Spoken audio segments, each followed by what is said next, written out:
Colleagues, my name is Marian Harkin. I'm a member of the European Parliament from the North West and Midlands of Ireland. So I represent about half of the landmass of Ireland. And I'm very sorry I cannot be with you today in Cyprus to attend your conference and to listen to what you have to say and to be part of the discussion. But unfortunately, it's just not possible. I'm sure the weather is a lot better in Cyprus than it is in Ireland, but today I don't have that choice. But nonetheless, I'm very pleased to have the opportunity just to say a few words to you about the topic of your conference, which is women in times of economic crisis. And I think this is a very pertinent and important topic. I mean, in the overall scheme of things, in an overarching way, I just want to say that I strongly believe that we need to see more women involved, not just in politics, but at all levels of decision making. Not because I think women make better decisions, but because I think they often make different decisions. And I think when you only have one gender making the majority of the decisions or the important decisions, then you lose that balance in decision making.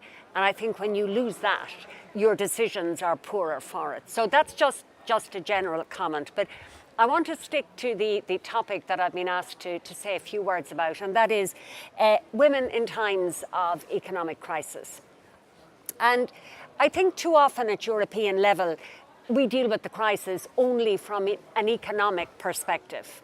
You know, how are the debt and deficit reductions going? Are we keeping the rules of the Stability and Growth Pact? Do we have stable economic finances? And while that's important, and we do need stable and finances, that's not all we need. We also need to look and see how the policy decisions we make, how they affect the lives of citizens, and how the choices we make affect families, affect women, affect vulnerable groups, whether it might be people with disabilities or immigrants or whatever. And alongside the current financial crisis that many countries are still experiencing throughout the EU, I believe we also have a crisis that unfortunately is driven by inequality. And while it's true our levels of inequality are not as bad as the US, and thankfully they're not, nonetheless, they are not in general going in the right direction. And it's not just the inequality between the rich and the super rich and ordinary citizens, it's also between different member states within the EU. If we look, for example, at our targets, our EU 2020 targets on employment, on poverty reduction, on social inclusion, we see we are further away from them than when we first adopted them. So part of the problem is that the return on capital outstrips growth. And that fact in itself fuels higher levels of inequality. The European social model, which for me is anchored in the treaty, in Article 9 of TFEU of the Lisbon Treaty, I think we are no longer applying that in the way we should. And I just want to quote that article for you, and I have a particular reason for doing so, which I'll tell you afterwards. But the article reads as follows. It says, in defining and implementing its policies and activities, the Union shall take into account requirements linked to the promotion of a high level of employment, the guarantee of adequate social protection, the fight against social exclusion, and a high level of education, training, and protection of human health. Now, the reason I quote that for you is because that's part of the Lisbon Treaty. And I'm one of the few MEPs who actually campaigned for the Lisbon Treaty and asked citizens to vote for it. Because Ireland, in fact, was the only country that had a referendum on Lisbon. And when I was doing so, when I was asking people to vote for Lisbon, one of my top 5 reasons to do so was because of this article, what we call the social clause. And since the crisis, I believe, and I take no joy in saying this. In fact, I'm hugely disappointed about it. But I don't believe we have lived up to what that article says, that we shall take into account those matters. So for many people, I think this article is an optional extra rather than being core to what they do. And I think in this context, vulnerable groups, whether it's children or women or single parents, they are hardest hit. And that's an outcome of the crisis. So I think our response at EU level has largely been consolidation, adjustment, and structural reforms. Yet, if we look at the social investment package, which was adopted in 2013, we see that member states that move towards greater social investment, and by that I mean investment or putting greater focus on things such as childcare, education, housing, active labour markets, activation, housing support, health services, etc. Those member states have more inclusive growth than other member states. But yet, across the EU, we see that the at risk of poverty or social exclusion rate increased from 2008 to 2013 in virtually all member states, and now stands at a staggering 24.5% of the population of the EU 28. At least those were the most recent figures, which refer to 2013. So the picture, particularly for women, is not a positive one. So before I leave you, I just want to come forward with one or two ideas on possible solutions.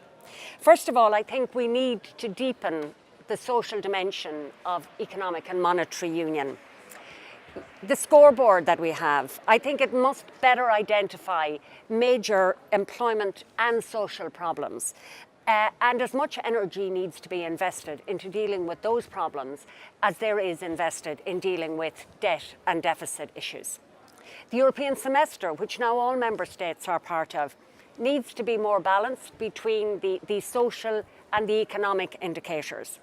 And I think we don't just need overall targets, let's say for the reduction of poverty. I think member states have to look at different subgroups. So just to make sure that the people within those subgroups, whether again it's children or single parents or migrant women or whatever, that the poverty reduction targets are being met there as well.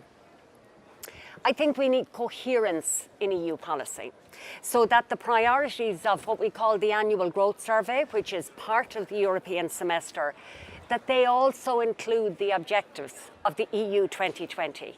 There is no point in having EU 2020 objectives if they are not coherent with the European semester, because otherwise we have no chance of achieving them. I think there needs to be greater transparency and accountability in relation to the activities of the Troika.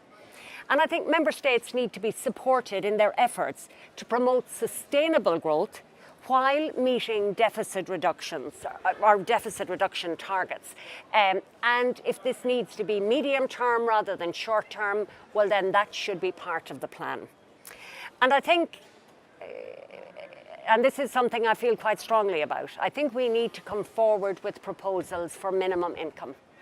It would be different in different member states. This is not harmonised in the sense that it will be the same everywhere, but that we need to look at a floor, if you like, a poverty reduction floor right across the EU. And I think the time is right now to really start that debate and that discussion. We've already had it in the European Parliament, but now I think is the time to kickstart that again to see if we can make progress in that area. Look, apologies I didn't have time to deal with some of your specific issues like violence against women, etc. But just one comment on that. I think all member states need to ratify the Istanbul Convention, because I think once you do, the steps within that are really quite strong and should definitely help to ensure that violence against women decreases, because it's not just a case of signing up to something. There are various actions and steps that member states must take within that convention that I think makes it a powerful weapon, if you like, against domestic violence. My final comment is you also mention here about women of the third age and the specific issues and problems they face. And one of the things I think we need to look at very carefully is pensions, and particularly for women who had to leave the workforce due to caring duties, etc., whether that was for children or older people, etc. So what we find is that women lose out on income because they need to take time off for caring, and then they lose out further down the line on their pensions. And I think member states need to deal with that issue, which is not exclusive to women, but specifically more women are involved than men. Look, I hope you have a great conference. As I said, I'm sorry I'm not enjoying the sunshine in Cyprus. I hope you have sunshine at the moment. But I wish you a good time. I hope you have lots of lively discussions and that you come to some good outcomes. And I just want to say also that our colleagues in the Citizens Alliance, hopefully you will soon become members of EDP. I am very privileged to be a vice president of the EDP, and I hope that you will soon become members and help to strengthen that group within the Parliament so that we can have a greater impact on changing European policy, and I would hope at least along some of the lines that I have spoken about. Have a great conference.